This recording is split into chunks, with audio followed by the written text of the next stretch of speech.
Y no nada más el término, sino también ya existe una especialidad como tal. Es interesante, puesto que muchos intensivistas me han preguntado en realidad si existe esto. Sí, efectivamente.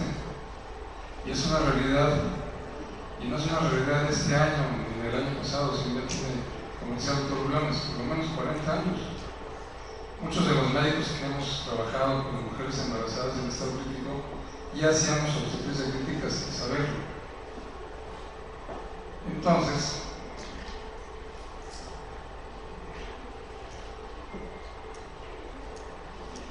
obviamente es un cambio radical el tener esa imagen.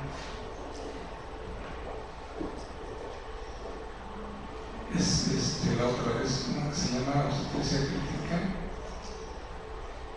en el siglo XXI.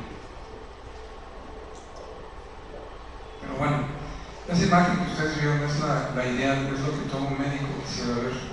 Todo médico ginecobstetra y todos los médicos que trabajamos alrededor del ginecobstetra como interconsultantes. No quisiéramos ver a una mujer embarazada tener complicaciones graves.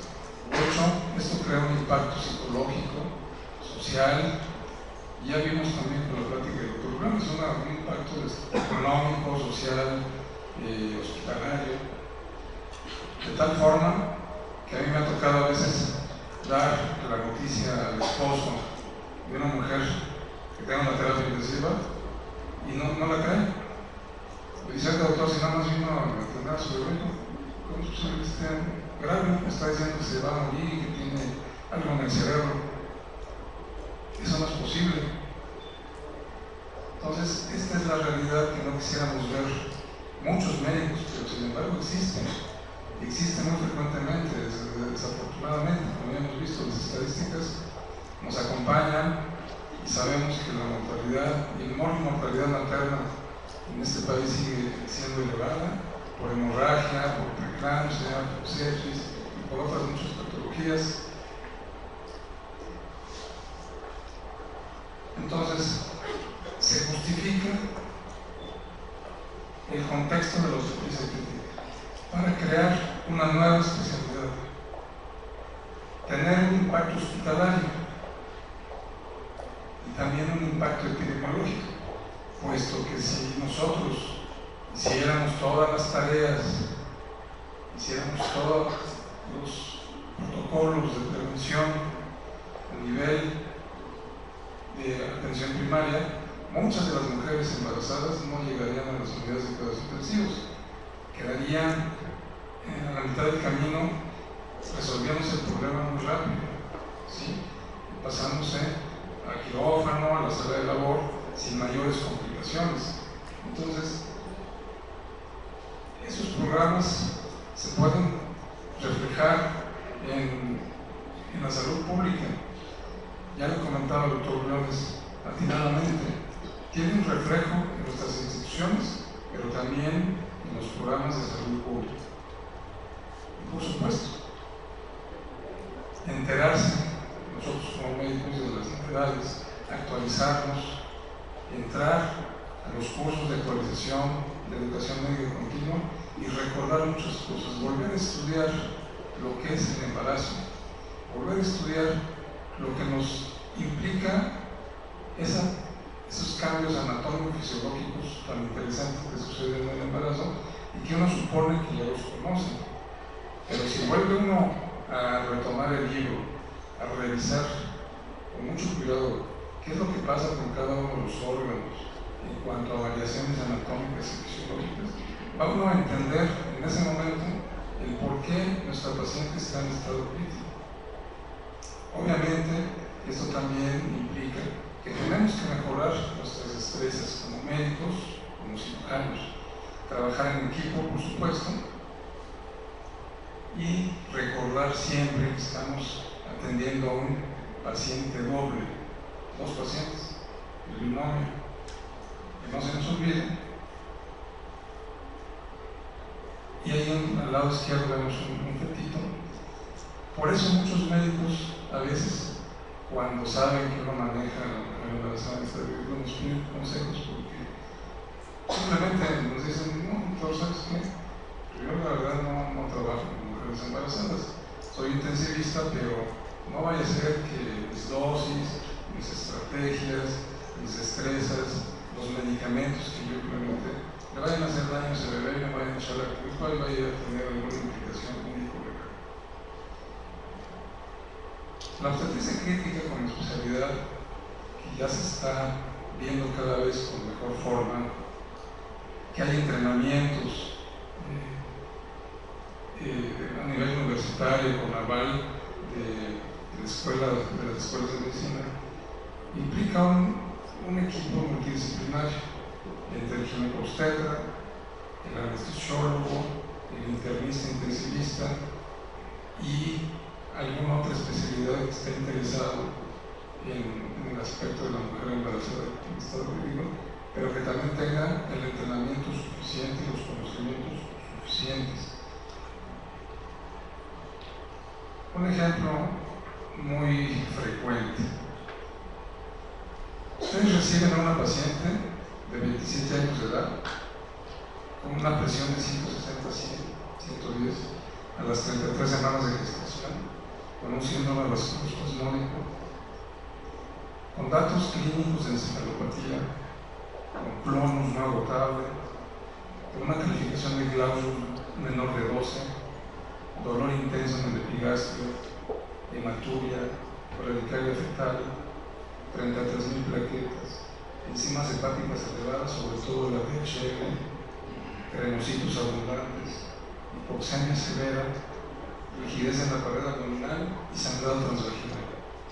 Bueno, ese es el ejemplo, el paradigma de la mujer embarazada en estado crítico. Ya estarán haciendo sus diagnósticos por ahí. Síndrome de Merkel, preeclampsia con signos de datos de severidad. Entonces ven ustedes la implicación que tiene dentro de la medicina crítica una paciente de esta naturaleza. Obviamente estamos ante una emergencia hipertensiva. Muchos cardiólogos con los que yo he trabajado y he convivido a veces se sorprenden de la naturaleza de la emergencia hipertensiva que llega a tener una mujer embarazada. No la creen. Se ven muchos pacientes del sexo, del género masculino y todo, pero cuando ven cifras de 200, 220 sobre 120, una cosa así, es terrible. No la creen, no alcanzan a creer que pueda existir, y algunas pacientes incluso se dicen asintomáticas. Obviamente en la paciente que ustedes vieron en el caso clínico, existe la posibilidad de que en cualquier momento pueda haber una falla cardíaca, una insuficiencia cardíaca aguda y también una falla hemodinámica sistémica. Tiene todos los factores de riesgo para hacerlo. También, si ustedes se acuerdan del caso, ya tiene de entrada un daño neurológico actual, que puede incluso agravarse. De ser un daño de un grado menor de 12, como decía, y de 13, puede llegar a ser un grado de 3. Hay una falla hematológica severa, 33.000 plaquetas. Posibilidad de sangrado sí existe. Probablemente incluso tenga un hematoma hepático, incluso también un desprendimiento placentario, problemas de la hemostasia y la coagulación. Puede haber un óbito en cualquier momento con esa bradicardia fetal que se mencionaba. La posibilidad de un desprendimiento placentario. Se crea en ese momento una urgencia quirúrgica. Y entonces el equipo que tiene que resolver el problema tiene que volver a revisar sus conocimientos. Tiene que volver a revisar si en realidad sus conocimientos y destrezas son las adecuadas para resolver ese problema que tiene enfrente. Existe la posibilidad también de que haya una catástrofe abdominal, porque puede haber hasta una ruptura hepática. Y obviamente, desde el punto de vista de apoyo y reanimación, estamos ante una tarea difícil para que nosotros implementemos una vía aérea definitiva. En fin, en resumen, volviendo al caso, creo que es el paradigma, el ejemplo clásico que vemos en medicina crítica obstétrica todos los días, en los servicios de urgencias, en las mismas terapias intensivas y en quirófano. Entonces, es una medicina crítica, tiene muchas aristas. Ustedes ven nuevamente la diapositiva y la analizan con mucho cuidado. Ahí entran en juego muchas situaciones. Tenemos que actualizarnos en los nuevos fármacos para resolver esta emergencia hipertensiva. Sí, pero también vuelvo a lo mismo, tenemos que pensar nuevamente en que hay un bebé dentro de la mujer todavía y que posiblemente si nosotros implementamos nuestra estrategia de medicamentos antihipertensores, seguramente vamos a actuar también en los fenómenos de perfusión uteroplacentaria, para tenerlo en cuenta. Se crean y se plantean dilemas bioéticos en ese sentido, puesto que si nosotros vamos a actuar de una forma agresiva, entre comillas, porque así lo amerita el caso, entonces podemos saber de entrada que probablemente el resultado puede ser que el efecto fisiológico, farmacológico más bien, sobre el bebé, sobre el feto, puede ser también muy importante, y en el momento del nacimiento la calificación que tenga en el momento de nacer va a ser muy baja, tanto por el mismo fenómeno fisiológico, fisiopatológico de la preeclampsia severa, como por efecto farmacológico. Entonces, ahí también entra otra pequeña lista de situaciones médico-legales, porque entonces algunos pediatras me van a reclamar, bueno, es que pues sí, nació el bebé así, pues ¿cuánto le pusiste el microporcentaje de sodio? Mira, ya casi la matas. Si ya llevas más de 8 horas con la difusión continua del nitroprusiato, sí, si no le pongo nitroprusiato, el paciente va a tener mayor daño hemodinámico y empieza una controversia, de tal forma que asentar estas situaciones en el hospital a veces cuesta trabajo. Se resolvería si tomamos en cuenta lo que dijo el doctor Williams hace rato, tener un área de investigación, tener por lo menos lectura y revisión de los trabajos novedosos en donde tengan niveles de evidencia y grados de recomendación altos para que nosotros podamos implementar todos esos consejos de la literatura médica para nuestros pacientes.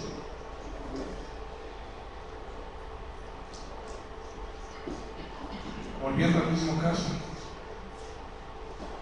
esa paciente hizo una insuficiencia cardíaca aguda, por supuesto, 160-110, y actuó inmediatamente el equipo de respuesta rápida. Se encontró que tenía una disfunción diastólica, pero también sistólica. Ustedes me preguntarán, bueno, va a ser difícil que yo clínicamente con mi estetoscopio y con mis dedos nada más pudiera saber que esta mujer tiene una disfunción diastólica y o sistólica. Ya lo mencionaron en las pláticas anteriores, hay que adaptar las nuevas tecnologías. Ahora tenemos la posibilidad de herramientas más allá de nuestros sentidos, o más bien una extensión de nuestros sentidos, el ultrasonido. Y no nada más el ultrasonido a nivel uterino, para ver todo lo que pasa dentro de la homeostasis del universo interno del feto, sino también el ultrasonido sistémico para el organismo materno.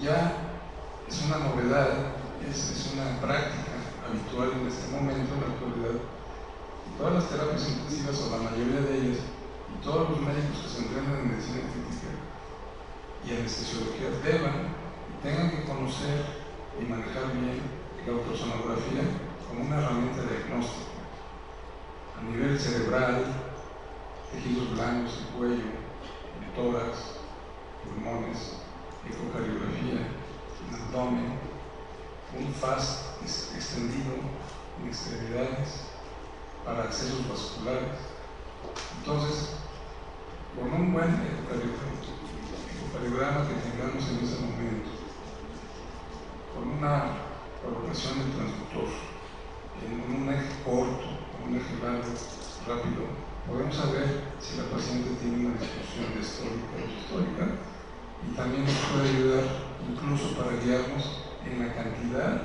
el volumen y la velocidad de los líquidos que podamos implementar. Entonces, obviamente me dirán, bueno, a lo mejor en algunos hospitales no se va a poder hacer por el costo, pero hay que trabajar, hay que ubicarse en las nuevas tecnologías, hay que insistir, hay que pelear para que el hospital compre un ultrasonido, cuesta mucho menos que otras cosas que a veces se gastan más en otras cosas que no valen la pena. Obviamente, en esta paciente que ejemplifique, vemos ya de entrada que hay un edema cerebral. Ya estamos viendo más implicaciones más allá de la hemodinámica sistémica.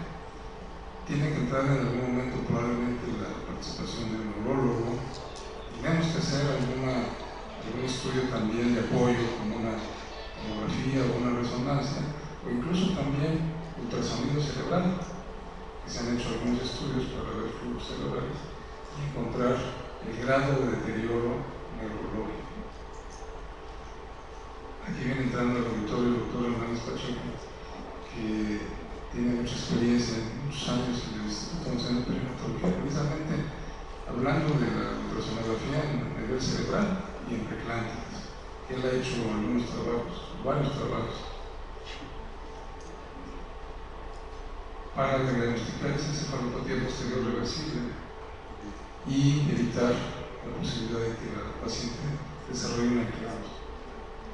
Vimos que tiene una trombocitopenia severa, ya estamos en el ámbito hematológico. Obviamente, con todos los signos, probablemente si tenga un síndrome de Gell, la posibilidad de que en el momento de que interrumpamos el embarazo se transforme en otra situación crítica. Si ya de por sí llegó con una emergencia hipertensiva, que es una urgencia hemodinámica, tiene una preeclampsia severa, tiene un síndrome de Gell con falla hematológica, datos cerebrales y neurológicos graves, se puede agregar un choque hipovolémico, entonces ya van 5 situaciones críticas. ¿Y por qué?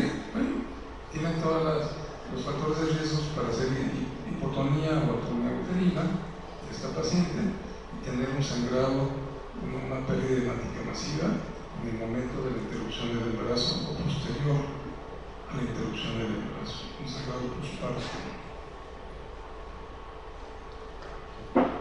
Aquí viene el otro capítulo de criterios quirúrgicos para resolver el problema, tratar de preservar el útero hasta donde se puede. El apoyo eficiente del anestesiólogo, ya lo comentó el doctor Montañez hace rato, que se ubique dentro del contexto, sepa que está trabajando en un área crítica y tener un manejo impecable, yo digo, de los líquidos y productos de la sangre, porque ha habido tantos cambios últimamente, muy interesantes en cuanto a la cantidad, el volumen y la velocidad de líquidos, porque resulta que haciendo un análisis a priori, durante muchos años se ha exagerado en los momentos de la reanimación con un exceso de líquidos y ha sido mayor el daño provocado que el beneficio. Se han implementado tantas técnicas, tantos protocolos, y todo porque también no teníamos una buena forma de medir las cosas. Hay una sobreestimación a veces de las pérdidas hemáticas o una subestimación, cualquiera de las dos situaciones. Entonces eso hace que exageremos muchas veces en la aplicación de líquidos y por supuesto que el mismo médico produce daños, por lo cual se ha implementado lo que se llama una reanimación por metas para tratar de evitar hasta donde sea posible este tipo de situaciones. Esto lo digo porque son muchos de los reflejos de la medicina crítica general, no nada más de nosotros, pero que tenemos que implementarlos y adecuarlos a nuestros pacientes embarazadas. Un ejemplo muy interesante es que durante mucho tiempo, para reanimar el estado de shock por pérdida hemática de una paciente embarazada, tomábamos de modelo el cuadro que nos sugería el ATLS. Y estábamos muy tranquilos, porque sabíamos que el curso del ATLS pues es un curso de muy buen nivel, de mucha calidad. Sin embargo, había un gran error. Obviamente estaba diseñado para trauma y no para mujeres embarazadas. Cuando nos dimos cuenta que, o nos acordamos más bien que la mujer embarazada gana o tiene una ganancia de volumen intravascular hasta un 40% de desarrollo de todo su embarazo, ya no aplica entonces la reglita. Si ustedes revisan nuevamente el cuadro de pérdida hemática que nos sugiere el Colegio Americano de Cirujanos, clase 1, clase 2, clase 3, clase 4 por porcentajes, y lo tratan de aplicar en la mujer embarazada, no van a encontrar una correlación. Entonces, y así por el estilo, tomábamos de muestra muchas otras cosas que aparecen en la medicina crítica general y la aplicábamos por reflejo en la mujer embarazada. Y eso está muy mal, porque incluso hasta las evaluaciones, como el Apache, ustedes díganme en dónde viene contemplado dentro del cuadro de la evaluación conocida como Apache o el SOFA. La mujer embarazada no aparece. No toman en cuenta que la mujer embarazada tiene un estado hiperdinámico, que su gasto cardíaco es diferente, está aumentado, está vasodilatada, que tiene más volumen intravascular, que tiene cambios hemoglobológicos, etc. Entonces nos estábamos equivocando. Entonces, la medicina crítica obstétrica del siglo XXI tiene que ser de cambios, de adaptaciones, de recordar nuevamente lo que es el embarazo. Cada uno de los órganos cambia. El embarazo es una situación muy drástica de cambios anatómicos y fisiológicos que retan a la mujer para que se adapte, y muchas veces no entendemos eso. Por otro lado, todas estas evaluaciones conocidas, muy frecuentes, muy buenas, muy válidas, pero en otros contextos no aplican en el embarazo. Entonces yo los invito a que ustedes, con mucha imaginación y creatividad de sus hospitales, de sus grupos de trabajo e investigación, crean, que tengan una creatividad y inventen nuevas evaluaciones, tomando en cuenta el organismo materno, el organismo fetal, incluso hasta la placenta. Hay autores que dicen que no es un binomio, es un trinomio. Toman en cuenta tanto la placenta como un órgano intermedio muy interesante, puesto que ahí suceden muchas situaciones endocrinas, hemodinámicas, etc. Entonces, bueno, revisar lo que son las evaluaciones conocidas, muy frecuentes, del SOFA, del Apache, vean el cuadro de la TBC y van a ver cómo no se adaptan realmente al embarazo. Entonces, esa sería la conclusión. Pues este ejemplo, para que vean que no es tan fácil a veces abordar a una paciente de estas características, pero que tenemos que trabajar. Tenemos que trabajar en la formación de los equipos de respuesta rápida, tenemos que revisar nuestras evaluaciones, nuestra cantidad de líquidos, nuestras formas de monitoreo cada vez son menos invasivas, ¿sí? Hace muchos años yo todavía ponía Swan Gans en las mujeres con preeclampsia. Ahora es muy raro que los intensivistas pongamos un Swan Gans, excepto en situaciones muy especiales. Ya hay otras técnicas, tecnologías menos invasivas. Incluso el último que andan vendiendo por ahí las compañías es poner en el dedito, así como el oxígeno, como el oxímetro, un dedal, y de ahí nos puede dar todo, gasto cardíaco, lo que quiera. Es una ambición tecnológica y obviamente pues, para venta, pero tiene sus bases. Entonces, en conclusión, pues la obstetricia del siglo, la obstetricia crítica del siglo XXI sería esa.